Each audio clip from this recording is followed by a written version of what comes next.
Assalamualaikum warahmatullahi wabarakatuh. Selamat berjumpa kembali dengan pelajaran Sosiologi di SMA Negeri 2 Klaten. Pada pertemuan ini, saya akan menyampaikan materi kelas 10 semester 2, yaitu pada materi metode penelitian sosial. Kali ini, saya akan masuk pada materi rancangan penelitian sosial.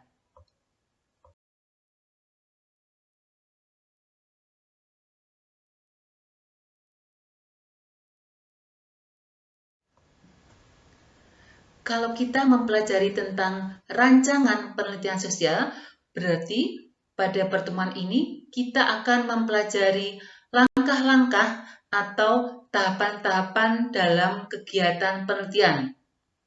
Langkah berarti harus urutan anak.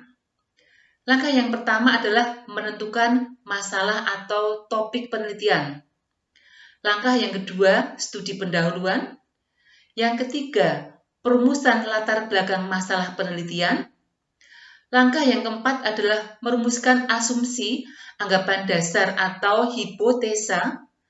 Langkah yang kelima, pemilihan metode penelitian.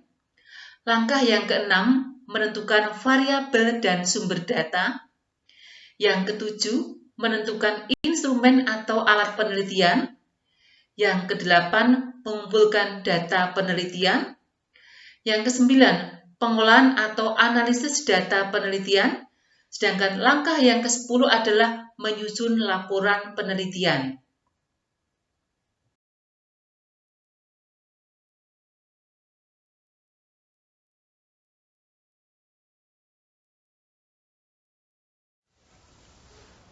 Sekarang kita mempelajari langkah yang pertama adalah menentukan masalah atau topik penelitian.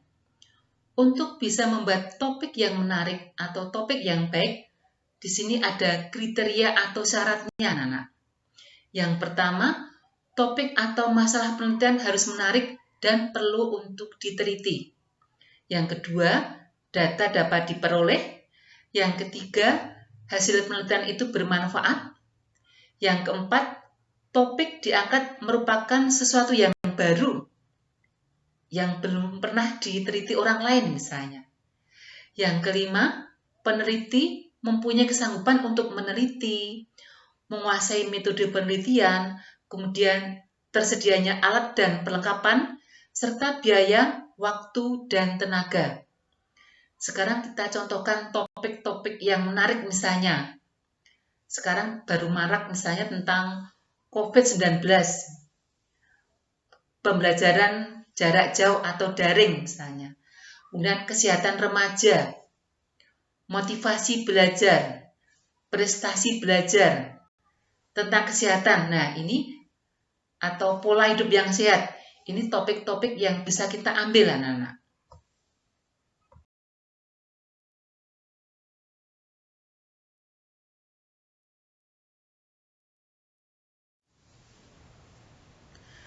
Langkah yang kedua adalah studi pendahuluan.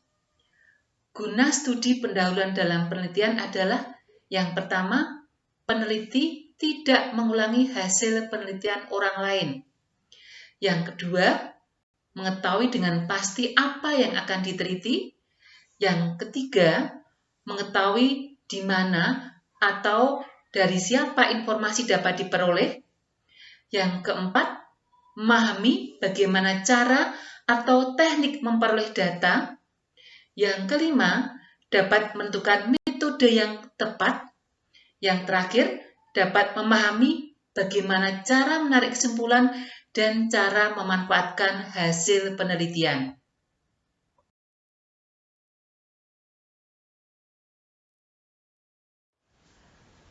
Langkah yang ketiga adalah perumusan latar belakang masalah penelitian. Dapat dipaparkan secara ringkas tentang teori, hasil-hasil penelitian, kesimpulan seminar dan diskusi ilmiah, maupun pengalaman atau pengamatan pribadi yang terkait dengan pokok masalah yang diteliti. Atau juga dalam latar belakang masalah ini berisikan alasan-alasan yang melatar belakangi kenapa kita melakukan penelitian.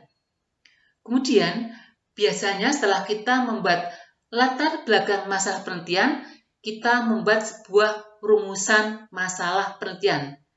Kalian tahu bahwa rumusan masalah biasanya dibuat dengan kalimat tanya.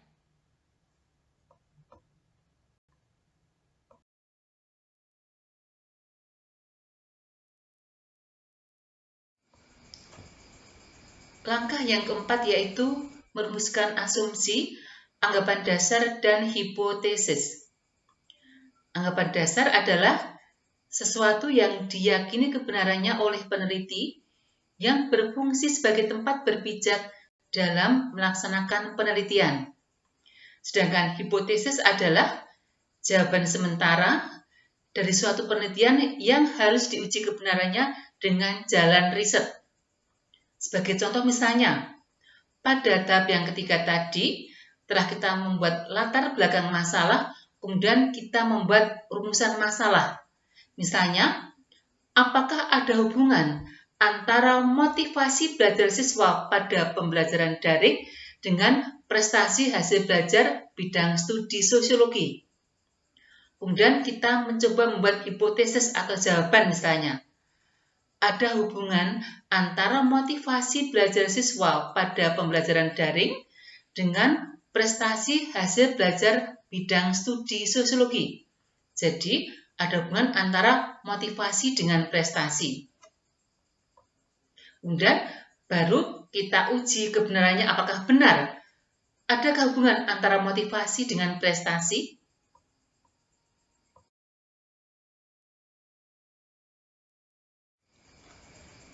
Langkah yang kelima yaitu pemilihan metode penelitian. Secara umum, metode dibagi dalam dua kelompok besar, yaitu ada metode tes dan metode non-tes. Metode tes adalah alat pengumpul data yang berupa daftar pertanyaan yang digunakan untuk mengukur keterampilan, pengetahuan, inteligensi, kemampuan bakat yang dimiliki oleh individu atau kelompok. Sedangkan yang kedua adalah metode non-tes. Ada beberapa metode di sini. Yang pertama adalah wawancara atau interview, yaitu suatu metode penelitian dengan cara melakukan tanya jawab langsung kepada responden atau subjek yang diteliti. Yang kedua, metode pengamatan atau observasi, yaitu suatu metode penelitian dengan jalan mengamati secara langsung ke dalam objek yang diteliti. Di sini ada observasi partisipan dan observasi non-partisipan. Observasi partisipan adalah sebuah pengamatan di mana observer atau pengamat ikut terlibat aktivitas orang yang diteliti. Jadi, orang yang mengamati ini ikut dalam kegiatan orang yang diteliti. Sedangkan observasi non-partisipan adalah observasi di mana observer atau pengamat tidak ikut terlibat dalam kegiatan pengamatan. Artinya, mereka hanya melihat dari kejauhan. Metode yang ketiga adalah angket atau kuesioner, yaitu suatu metode penelitian yang berupa daftar pertanyaan secara tertulis dan dijawab secara tertulis. Metode angket ini biasanya digunakan untuk kegiatan penelitian yang melibatkan sejumlah populasi yang jumlahnya sangat besar. Kalau metode wawancara ini biasanya orang yang kita teliti jumlahnya sedikit, tapi kalau angket ini biasanya jumlahnya lebih banyak.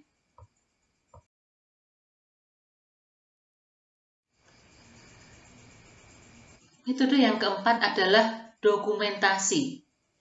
Dalam metode dokumentasi ini, peneliti menyelidiki benda-benda, buku-buku, majalah, dokumen, bisa peraturan-peraturan, notulen rapat, dan catatan harian.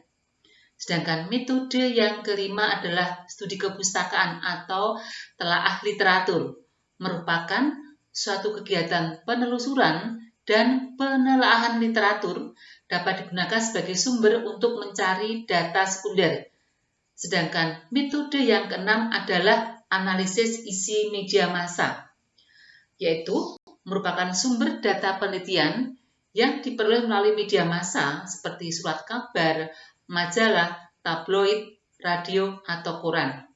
Inilah anak-anak metode-metode yang digunakan dalam kegiatan penelitian. Apakah semua metode ini harus digunakan semua? Tidak, anak-anak. Jadi, kita pilih mana yang cocok, mana yang tepat sesuai dengan judul penelitian yang kita buat. Jadi, tidak digunakan semua, kita pilih saja.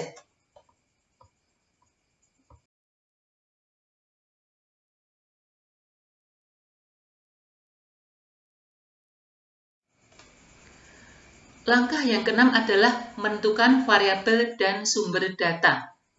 Sekarang kita mengenal variabel. Variabel adalah objek penelitian yang bervariasi. Di sini ada dua macam variabel. Yang pertama, variabel kuantitatif, yaitu bisa dihitung dengan angka atau jumlah. Contohnya, luas kota, umur, jarak tempuh, misalnya. Yang kedua, variabel kualitatif, yaitu berupa pernyataan, deskripsi, kata-kata, atau kalimat. Contohnya bisa persepsi, atau pandangan, atau motivasi. Kemudian, menentukan sumber data.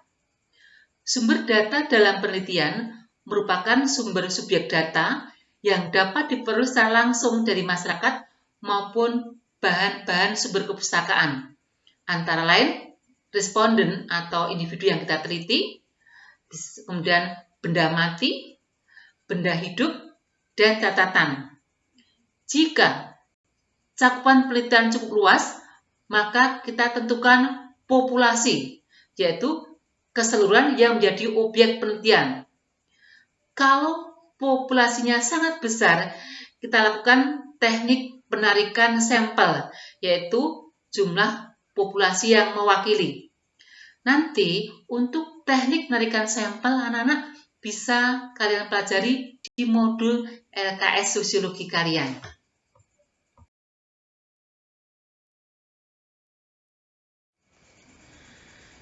Langkah yang ketujuh adalah menentukan instrumen atau alat penelitian. Instrumen penelitian adalah alat untuk mengumpulkan data penelitian.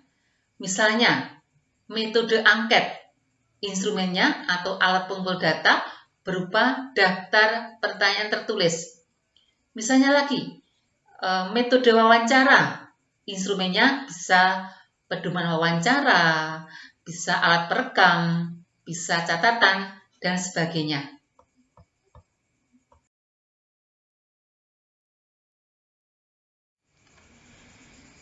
Langkah yang ke-8 adalah mengumpulkan data penelitian.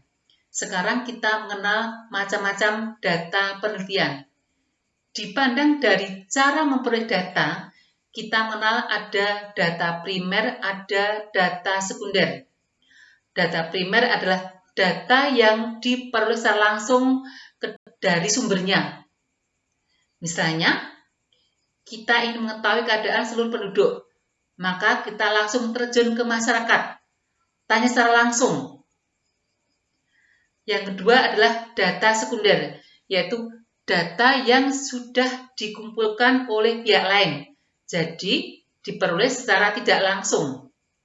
Misalnya, kita ingin mengetahui jumlah penduduk sebuah wilayah, maka kita cukup datang ke Biro Pusat Statistik.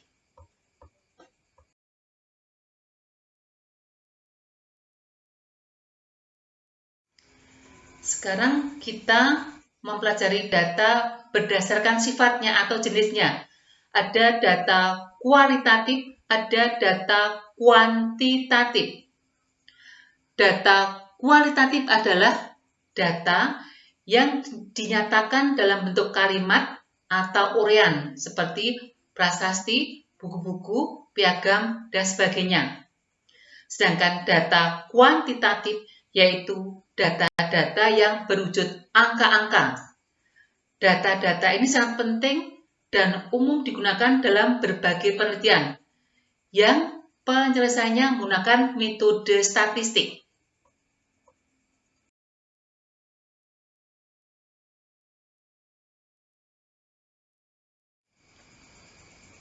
Langkah yang ke-9 adalah pengolahan atau analisis data penelitian. Karena kita mengenal dua jenis penelitian, berarti kita juga mengenal dua jenis analisa data penelitian. Sekarang, yang pertama, kita mengenal analisis data penelitian kualitatif.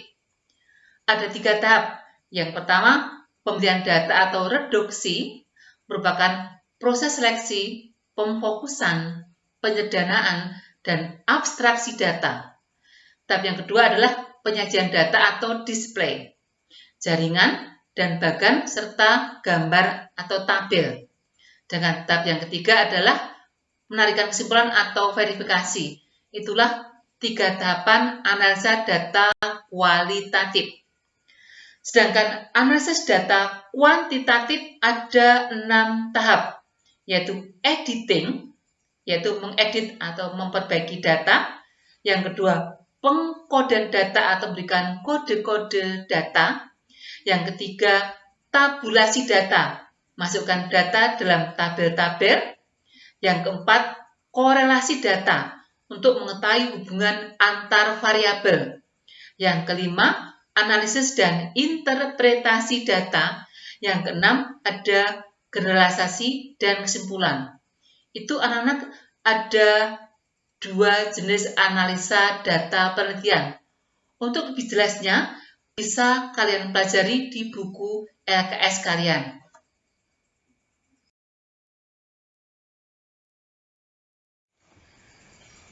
Tahap yang ke-10 adalah penyusunan laporan penelitian. Syarat-syarat dalam laporan penelitian. Yang pertama, peneliti harus mengetahui dengan pasti kepada siapa laporan tersebut ditujukan. Yang kedua, harus dikemukakan dengan jelas dan terperinci atau sistematis. Yang ketiga, mudah dipahami oleh pembaca laporan peneliti. Yang keempat, bersifat ilmiah, jelas dan meyakinkan.